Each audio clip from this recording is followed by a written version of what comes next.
ॐ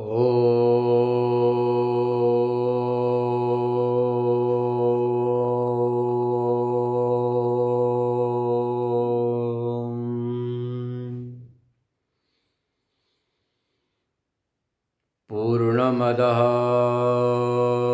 पूर्णमिदं पूर्णात् पूर्णमुदच्यते पूर्णस्य पूर्णमादाय पूर्णमेवावशिष्यते।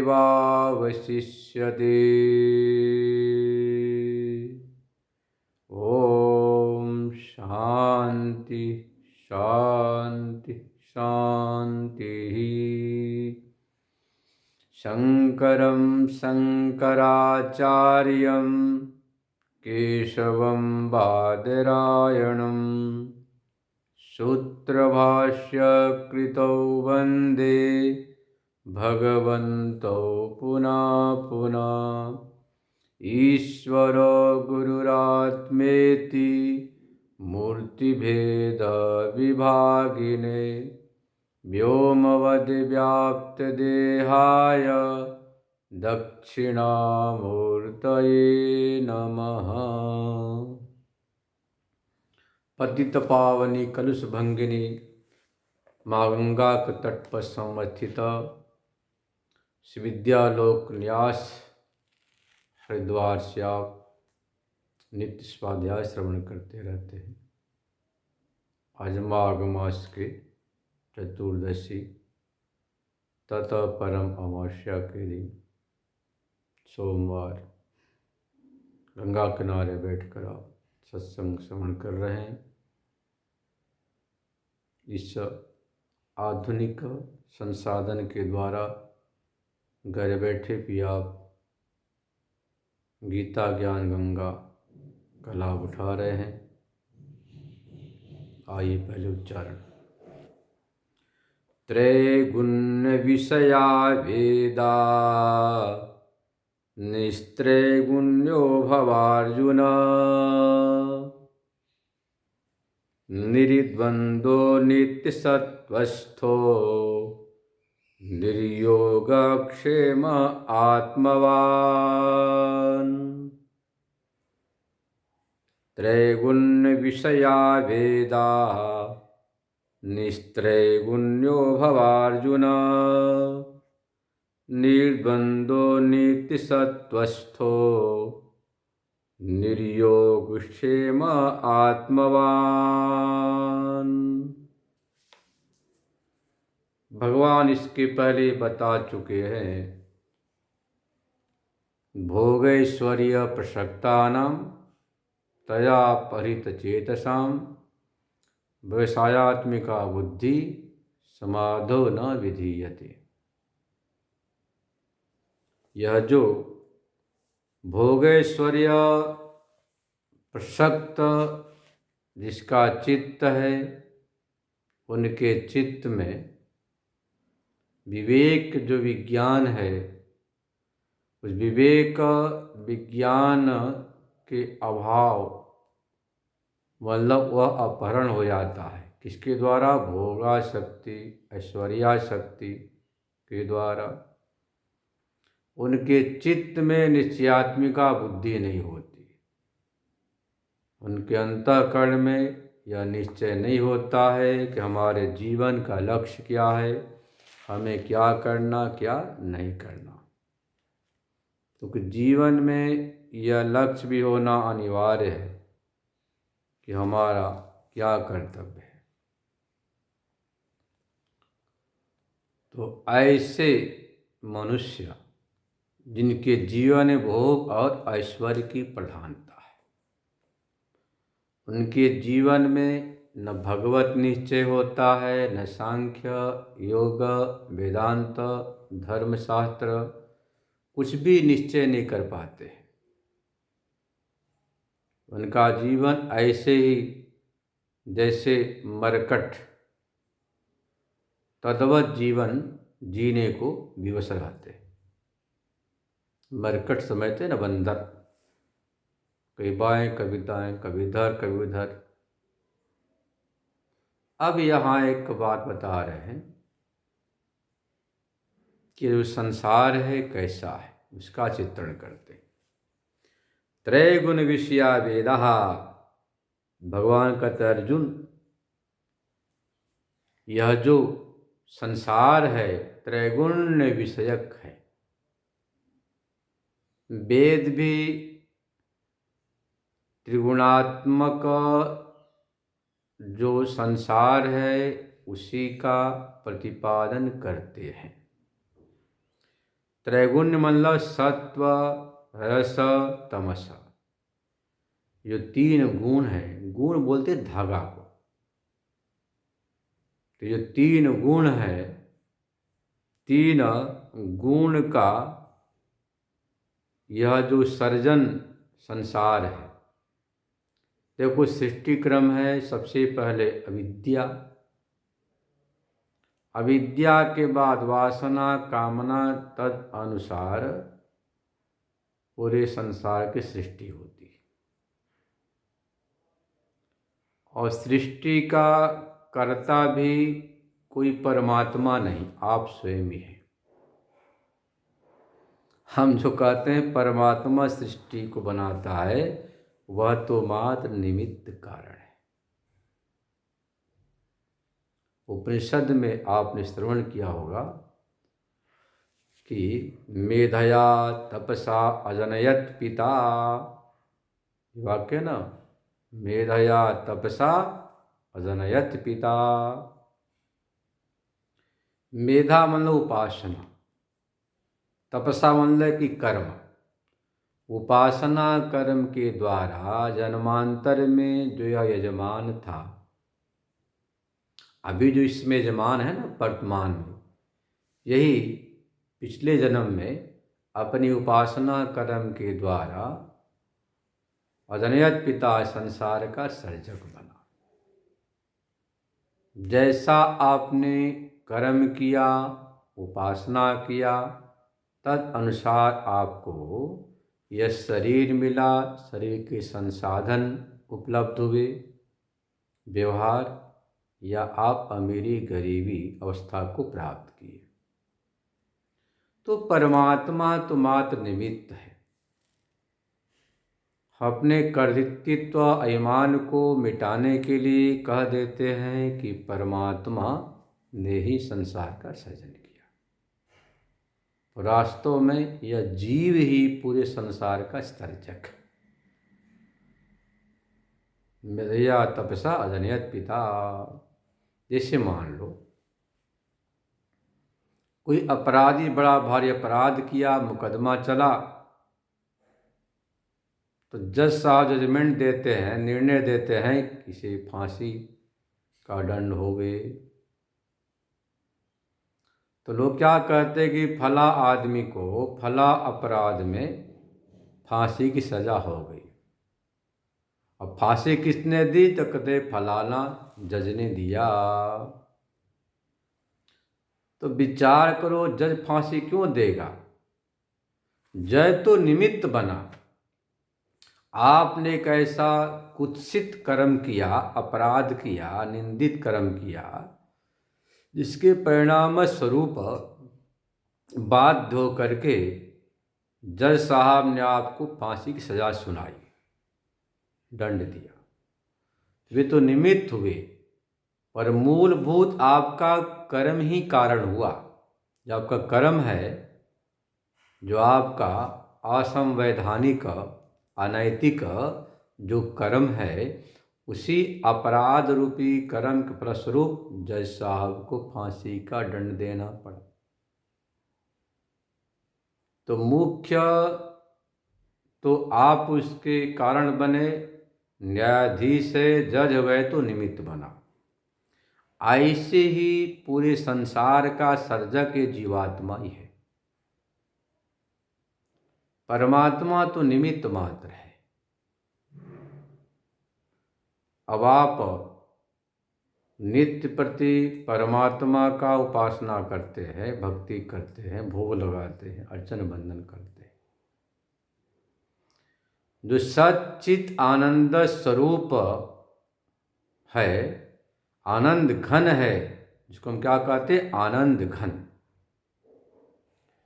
जो आनंद घन सच्चित आनंद स्वरूप है, वह भला आपकी भक्ति उपासना के पहले क्यों मुख फुलाएगा, क्यों नाराज होगा? आप कहते हैं कि भगवान नाराज हो गया क्योंकि मैंने भक्ति नहीं की, उपासना नहीं की। और खूब भक्ति उपासना करते तो क्या बोलते, परमात्मा खुश हो गया। तो विरोधी बातें हैं ना। परमात्मा नित्य शुद्ध बुद्ध मुक्त है, सतचित आनंद स्वरूप आनंद घन है। रत्ती भर भी उसमें जरा भी दुख की गुंजाइश नहीं है। सुई के नोक जितना भी जगह नहीं दुख के लिए। आनंद घन, ठसाठस आनंद ही आनंद है। तो आपके भक्ति न करने से, उपासना न करने से नाराज क्यों होगा जी? तो आप जो परमात्मा की भक्ति करते हो, उपासना करते हो, अर्चन बंदन करते हो, उससे आपको प्रसन्नता मिलती है, आपको आनंद मिलता है, वो तो आनंद स्वरूप है ही। और आप जब नहीं करते भक्ति उपासना तो आपको दुख पीड़ा होती है, तो क्या कहते, परमात्मा नाराज हो गया। ऐसे यहाँ पर है। तो सब कुछ त्रिगुणात्मक है और इसके कर्ता आप स्वयं ही है। परमात्मा तो निमित्त है। जो तीनों गुण हैं, उन त्रिगुणात्मक जो संसार है, उसी का प्रतिपादन जो वेद करता है। श्री भगवान कहते हैं, निस्त्रय गुण भवार्जुन। अर्जुन, तुम जो तीन गुण हैं उनसे अतीत हो जाओ। और इतना नहीं, निर्द्वंद, द्वंद्व से रहित हो जाओ। द्वंद्व क्या है? सुख दुख, मान अपमान, निंदा स्तुति, सर्दी गर्मी। नित्य सत्वस्थ, नित्य सत्व में स्थित हो जाओ। निर्योग क्षेम, योग क्षेम को भी छोड़ दो। आत्मवान, सावधान हो जाओ। आत्मचिंतन में सावधान। यह भगवान एक साधन बताया। आपको पता होगा 30वें श्लोक में भगवान, 40वें श्लोक भगवान ने बताया था, ऐसा ते बीता सांख्य बुद्धि योगे तिमांसी। जो सांख्य है, परम सत्य जो परमात्मा है, उसी के प्राप्ति का योग मतलब उपाय, साधन है। आगे उपक्रम ध्यान रखना। जो 39वें श्लोक उपक्रम किया था, ऐसा ते बीता सांख्य बुद्धि योगे तिमांसी। तो वह जो उपक्रम था, ये बातें हमने परम सत्य परमात्म विषय बता दी। उसी परम सत्य को जानने का साधन, योग मतलब साधन, उसको तुम सुनो। वो साधन क्या है? यहाँ बता रहे भगवान कि जो भोगेश्वर प्रसक्त हैं, उनके चित्त में निश्चयात्मिका बुद्धि नहीं हो पाती। वो निश्चय नहीं कर पाते कि हमारा लक्ष्य क्या, मंजिल क्या, साध्य क्या, साधन क्या।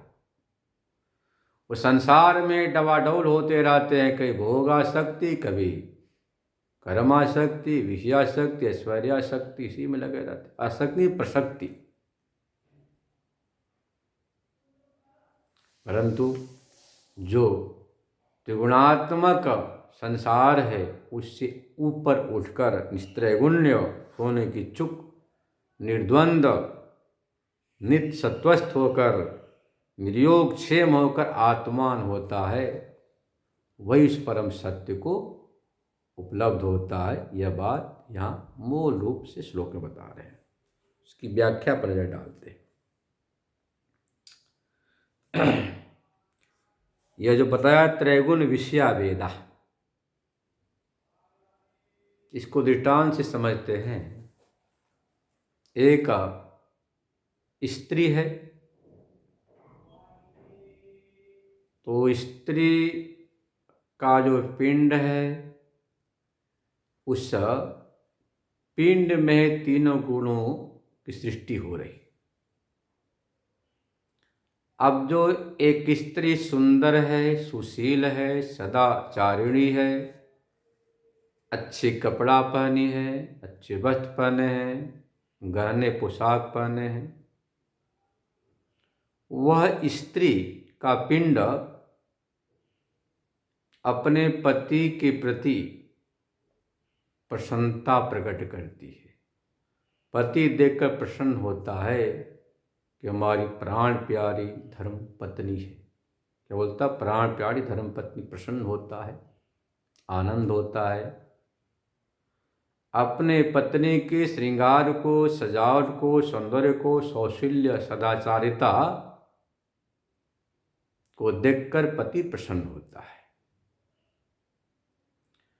और जो सौत है, उस सौत के लिए वही जो उस स्त्री के पिंड में सौंदर्य है, जो सुशीला है, सदाचारिणी है, उसके सद्गुण हैं, वही सद्गुण सौत के लिए ईर्षा के कारण बन रहे, दुख दे रहे हैं, दुख उत्पन्न कर रहे हैं। दुख उत्पत्ति का, ईर्षा का जो इसी कारण बन रहा।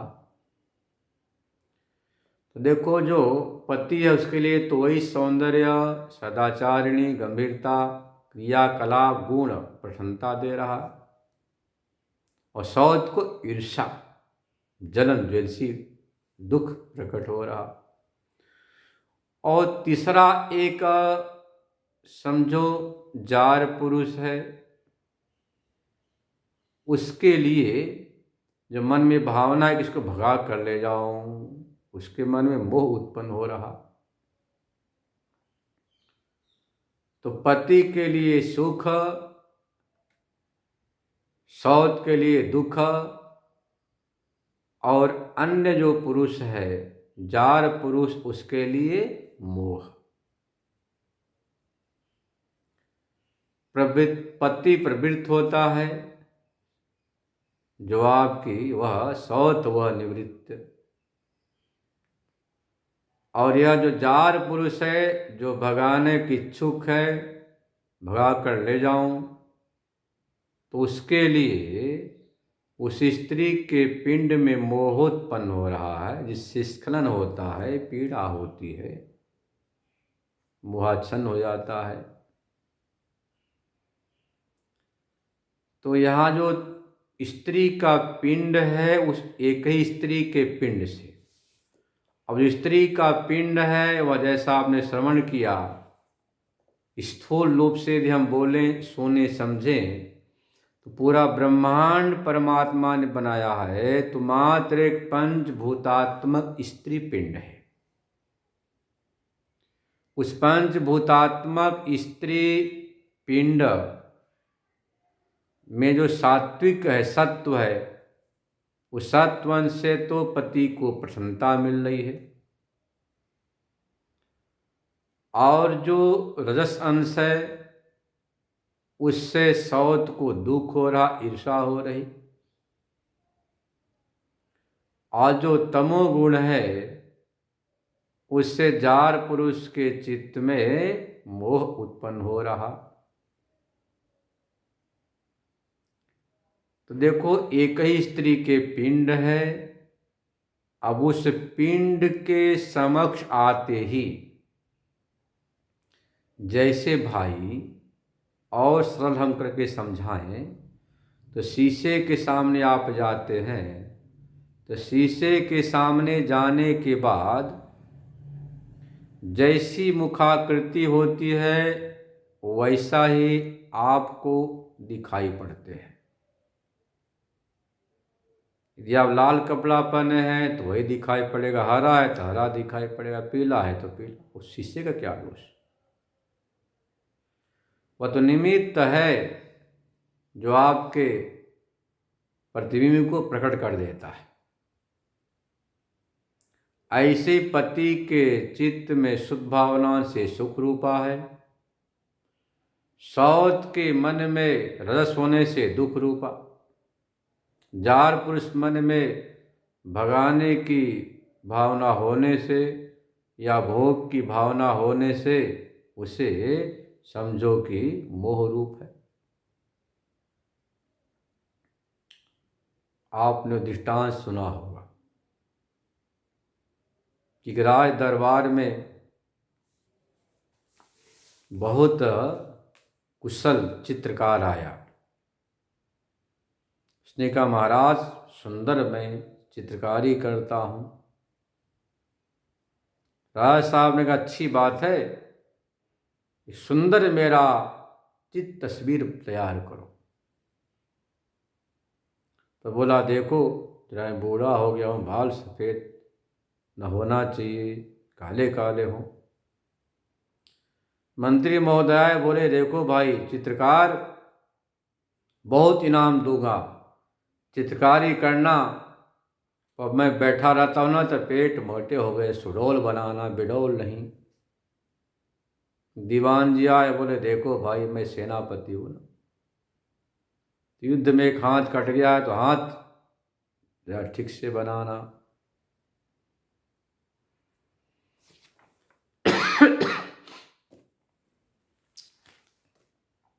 का अच्छी बात है। एक महीने के बाद बिल्कुल सादा कोरा कागज लाया और चित्रकार ने घोषणा किया कि देखो क्या सुंदर राजा साहब की चित्रकारी, बिल्कुल युवा लग रहे, अच्छे लग रहे, इंद्र के समान प्रतीत हो रहे। हाँ पर एक शर्त है, जिसने जीवन में पाप ताप किया होगा उसे चित्रकारी हमारी दिखाई नहीं पड़ेगी। ऐसे मंत्री के महोदय को इसने बोला क्या सुंदर मंत्री का सुंदर चित्रगुप्त के समान फोटो। ऐसे दीवान शाह की प्रशंसा की, पर एक शर्त रख दिया कि जिसने पाप किया होगा, लूट खसोट भ्रष्टाचार कदाचार अनाचार, उसे यह तस्वीर दिखाई नहीं पड़ेगी। सबने कहा बहुत सुंदर बहुत सुंदर। क्यों भाई सभा में बोल नहीं सकते कि चित्रकारी नहीं दिख रही? नहीं दिखने का मतलब कि तुम्हारे जीवन में कोई कदाचार दुराचार भ्रष्टाचार है। तो चित्रकार इनाम लेकर चला गया, सभा विसर्जित हो गई। तो मंत्री महोदय ने कहा महाराज थोड़ी हमारी आंखें मंद है, मुझे ठीक ठीक समझ में नहीं आ रहा चित्र कैसा क्या। वहाँ तो हमने सभा में हाँ हाँ बोल दी। दीवान साहब बोला हमें भी कुछ से समझ में नहीं आ रहा। राजा ने कहा हमें तो कुछ भी समझ में नहीं आ रहा है। बोलो वहाँ क्यों बोले? अरे वहाँ नहीं बोलते सभा में। बोलो क्या बोलते? जरूर कोई भ्रष्टाचार किया होगा अनाचार, इसलिए दिख नहीं रहा। तुरंत उसे बुलाया गया चित्रकार को। कुछ बताओ, ये तो सादा कागज है। वो हाथ जोड़ा, बोले महाराज चित्र तो जैसा आप है वैसा ही आएगा। आपने कहा सफ़ेद दाढ़ी ना आए, काली दाढ़ी आनी चाहिए। मंत्री महोदय ने कहा बिडोल ने सुडोल आना चाहिए। दीवान जी ने कहा हाथ कटा हुआ, ऐसा कैसे होगा? चित्र तो जैसा होंगे वैसी ही बनेगी। असली चित्र दिखा दिया। आप जैसा होंगे वैसा ही चित्र प्रतिबिंब पड़ता है।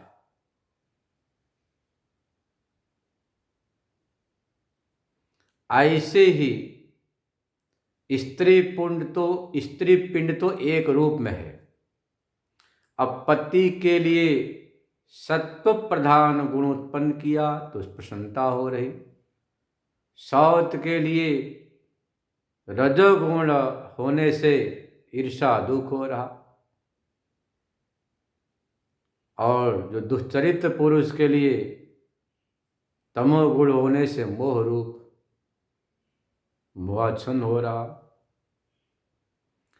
तो जिसकी जैसी कामना उस कामना के अनुसार वहाँ सुख दुख मोह उत्पन्न हो रहा है। और एक चौथा सन्यासी जी महाराज हैं, जो बड़े उद्भट विद्वान, देखो महात्माओं का भूषण महामंडलेश्वर शंकराचार्य रामानुजाचार्य वल्लभाचार्य निम्बार्काचार्य नहीं है। ये तो पदवी कैसी है जैसे कि एक दृष्टांत देते थे ना पुराने ज़माने में, एक बड़ा चतुर होशियार धोबी था। अब रात को शेर का खाल उड़ा दे गधे के ऊपर। अब खेत में जाए गधा खूब चारा चर के सुबह तक आ जाए, रोज चलता रहा। किसान लोग दूर से देखें तो क्या कहें, अरे शेर है, देखो शेर घास चर रहा, कोई जाए नहीं। जैसे एक दिन हींचो हींचो किया, बस ऐसी धुनाई हुई कि भूल गया कि मैं शेर हूँ। वही बात है। तो महात्माओं की, सज्जनों का, भक्तों का ऐश्वर्य, शोभा, त्याग, तपस्या, विवेक, वैराग, वैदुष्य, पांडित्य भजन में है, न कि महामनेश्वरत्व या महंतीपना में, कुठारीपना में, सिद्धपना में नहीं। यह तो वैसे ऐसे शेर के खाल ओढ़कर गधा ना चुंगता था खेत, वही बात है यहाँ पर। तो नारायण ध्यान रखना। तो अच्छे विरक्त विद्वान सन्यासी महात्मा, अब उनके लिए जो स्त्री पिंड है वह क्या है, न सुख रूपा, न दुख रूपा, न मोह रूपा, उदासीन है, कोई फर्क नहीं पड़ता, निस्त्रय गुण्य है उनके लिए। स्त्री पिंड उस सन्यासी बाबा जी के प्रति न सत्व प्रकट कर रही, न रजस न तमस, न सुख रूप है, न दुख रूप है, न मोह रूप है, निस्त्रय गुण है। पांचवा, यदि कोई भक्त है उसको लक्ष्मी रूप दिखाई पड़ती है, तो विशुद्ध सत्व हो गया। क्या हो गया? विशुद्ध सत्व, जिसको गीता में कहा ना नित्य सत्वस्थ कहा, नित्य सत्वस्थ। स्त्री पुंड भक्त के लिए नित्य विशुद्ध सत्व को प्रकट कर दिया। तो कोई सांख्य लोग तो यहाँ तक पहुँच जाते हैं, कहाँ तक? 3 गुण, सत्व और रजोगुण तमोगुण, यहाँ तक तो उनकी पहुँच है, पर विशुद्ध सत्व तक पहुँच नहीं पाते सांख्यो। यहाँ विशुद्ध सत्व की बात बताई। तो भक्त क्या है, अपनी भक्ति की भाव से देखता कि साक्षात हमारे लिए ये परा अम्बा है, भवानी है, दुर्गा है, लक्ष्मी जी है, माँ है। तो उसके लिए उसी स्त्री पिंड से नित्य सत्वस्थ हो जाता, विशुद्ध सत्व में प्रतिष्ठित हो गया। अगर शेर आया तो भोजन दिखाई पड़ेगा, मुख में पानी टपकेगा कि सुंदर मेरा हार है। ऐसे यदि चोर हो, डाकू, उसके लिए स्त्री नहीं, उसके आभूषण दिखाई पड़ेंगे, सोना जो पहनी हुई है, पैर में, नाक में, कान में, हाथ में, गले में, वह दिखाई पड़ेगा। तो जिसकी जैसी कामना, उसी कामना का अनुरूप उसी स्त्री पिंड से तत्त कामना के अनुसार फलोत्पत्ति देखी जाती है। और निष्काम के लिए वही स्त्री पिंड निस्त्रय गुण्य भाव को प्रकट करती है, भक्त के लिए नित्य सत्वस्थ विशुद्ध सत्व को प्रकट कर देती है। प्रकट क्या? देखो यहाँ पर निमित्त मात्र है। जैसे बताया ना आपको कि जज साहब तो निमित्त है, पर आपका कर्म ही समझो प्रमोशन डिमोशन का कारण बनता है। अच्छे कर्म है तो पदोन्नति हो गई, और बुरे कर्म है जज साहब ने फांसी की सजा सुना दी। ऐसे ही जो हमारे चित्त में जैसी वासना है, कामना है, इच्छा है, तद अनुरूप ही फल प्रकट होता है। तो उपादान कारण तो व्यक्ति के चित्त की इच्छा वासना कामना हो गई, निमित्त व स्त्री पिंड ब्रह्म हुआ, सामने जो स्त्री पिंड है। ये दृष्टांत समझेंगे तो पूरा श्लोक आपको घट जाएगा। ऐसे वेद भगवान हैं। तो वेद क्या है? कामना वाले पुरुषों के लिए सब बता दिया कि यह करो तो यह कामना पूरी, श्री सूक्त पाठ करो तो लक्ष्मी की प्राप्ति, भवानी शंकर अर्चन करो तो समझो कि विद्या की प्राप्ति, शत्रु को नाश करना तो सेन याग करो, स्वर्ग चाहे ज्योतिषोम याग करो, राज्य की प्राप्ति है तो विश्वामित्र की उपासना करो। तो तत्त कामनाओं के अनुसार सारी बातें वेद भगवान बताते हैं। तो आप कर्म करने में स्वतंत्र हैं, पर फल तो इसका जो है वही होगा। वेद यह भी तो कहता है मां हिंसा सर्वभूतानि तीर्थेभ्यः, मां हिंस्यात् सर्वाणि भूतानि, भूत प्राणी की हिंसा नहीं करनी चाहिए। हिंसा किया आपने तो फिर नरक भी जाना पड़ेगा। शत्रु मारण की प्रबल इच्छा है तो सेन याग किया आपने, पर फल तो नरक की प्राप्ति भी तो लिखा। तो आप तत्त कामनाओं के अनुसार तत्त कर्म को करते तो हैं और उसी कामनाओं में उलझे रहते हैं। यदि आपने उसी वेदोक्त कर्म को निष्काम भाव से किया तो परमात्मा के प्राप्ति का साधन बन जाएगा। निस्त्रय गुण होकर करेंगे, नित्य सत्वस्थ हो जाएंगे, तो फिर निर्द्वंद होंगे, आत्मवान होंगे, मतलब सावधान होंगे। और सावधानी का नाम ही साधना है। यही बात या विस्तार से बताया कि भाई वह एक ही है। तो जो परमात्मा है वह सभी को चाहता है कि आप सभी का कल्याण हो।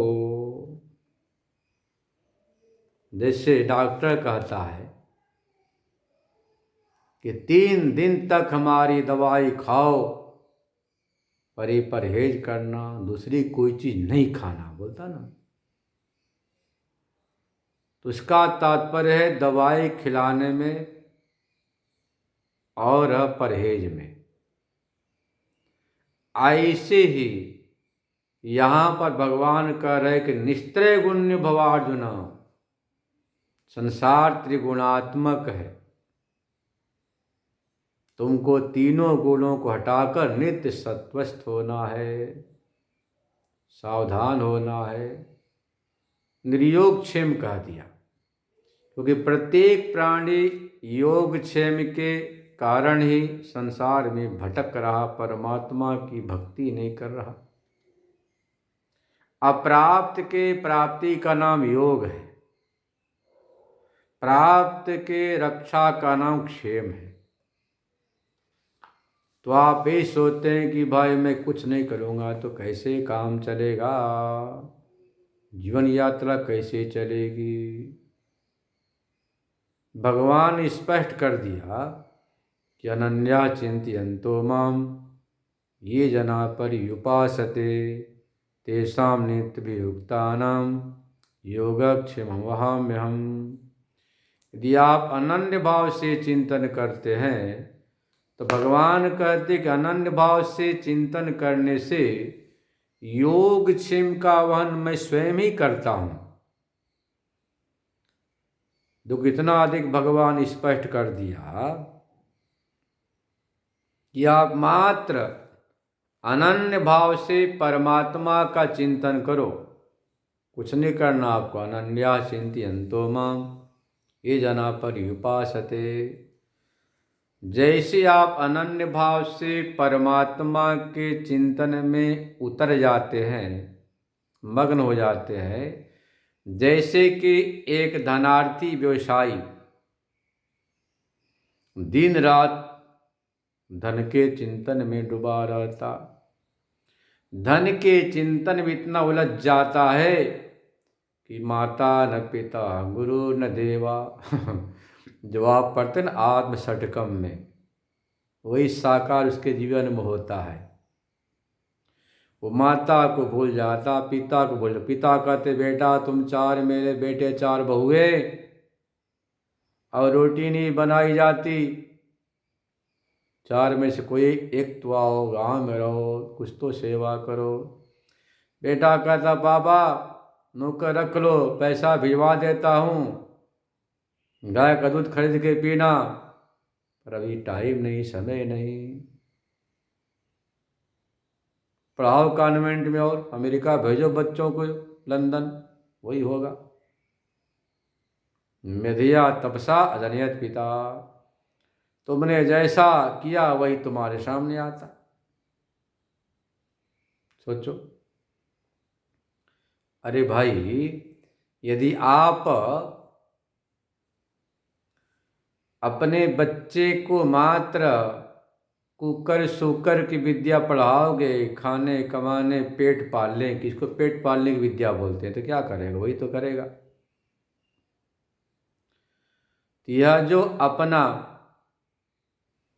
कर्म है, तो धनार्थी ऐसे दीनदा धन के चिंता में डूब जाता, माता नहीं, पिता नहीं, गुरु नहीं, देव नहीं, बड़े नहीं, बूढ़े नहीं, देश नहीं, समाज नहीं, काल नहीं, कहाँ भारतीय पहुंच जाता है कतर, अरब, अमीरात, कहाँ कहाँ पहुंच जाता है। वहाँ भगवान के लिए नहीं जाता कि भगवान मिलेंगे, क्यों जाता है, धन के लिए। ऐसे ही यदि आप अनन्य भाव से भगवान की भक्ति में डूब जाओ, चिंतन में डूब जाओ, तो भगवान कहते भाई योग क्षम का वन मैं करूँगा, एक बार डूब के देखो तो सही। अनन्य भाव से भगवान का चिंतन करके अजमा लो, स्वयं भगवान योग क्षेम का वहन करते हैं। और मनुष्य योग क्षेम के कारण ही संसार में उलझा हुआ है, पर वह कितना प्रयास करे, करते करते बूढ़ा हो जाता, सो बीमारी आ जाती है, योग क्षेम पूरा होता ही नहीं। बल्कि जो भगवान की भक्ति करता है, भजन करता है, चिंतन करता है, उसके जीवन में संतोष, आनंद, चित्त में भक्ति का उद्रेक होने से आनंद की अनुभूति होती। तो नारायण आपको सावधान होकर के योग क्षेम भगवान को ऊपर छोड़ करके जो आपका कर्तव्य है, आत्मवान मतलब कि अप्रमादी भूत्वा, आचार्य भाष्यकार करते हैं, भगवान शंकराचार्य जी भाष्यकार अर्थ करते हैं अप्रमादी भूत्वा, प्रमाद को त्याग करके। प्रमाद क्या है कि अवश्यम भावनी कर्तव्य प्राप्ते अद्य स्वो परशो करिष्यामि प्रमादः, बहुत जरूरी काम को आज करूँगा, कल करूँगा, परसों करूँगा, इसको टालने का नाम प्रमाद है। तो क्षणार्धम न जानामि विधाता किम करिष्यति, एक पल का भरोसा नहीं, भगवान क्या करेंगे। जब मनुष्य शरीर बड़े भाग्य से मिलता है, बड़े भाग मानुष जन्म तनु पावा, सुर दुर्लभ सब ग्रंथ नहीं गावा। बड़े भाग्य से मनुष्य शरीर की प्राप्ति होती है, बार बार नहीं मिलता है। इसीलिए इस जीवन की सफलता मात्र भगवान की भक्ति में, भजन में है, नाम जप में, चिंतन में है, न कि धन कमाने में है। हाँ, धन भी कमाओ, खूब कमाओ, मना नहीं है, यही पुरुषार्थ है, परंतु उसमें डूबो मत, भटको मत। यदि आपने अपने जीवन में परमात्मा के पल्ला को पकड़ लिया, तब तो सब सिद्ध हो जाए। एक साधे सब सधे, सब साधे सब जाए। एक परमात्मा को आपने साध लिया तो सब सिद्ध हो जाएगा। इसी बात को भगवान यहाँ अर्जुन को बता रहे, निर्योक्षिम आत्मवान। शेष कल श्रवण करेंगे। ओम पूर्णमदः पूर्णमिदं पूर्णात् पूर्णमुदच्यते पूर्णस्य पूर्णमादाय पूर्णमेवावशिष्यते। ओम शांति शांति शांति।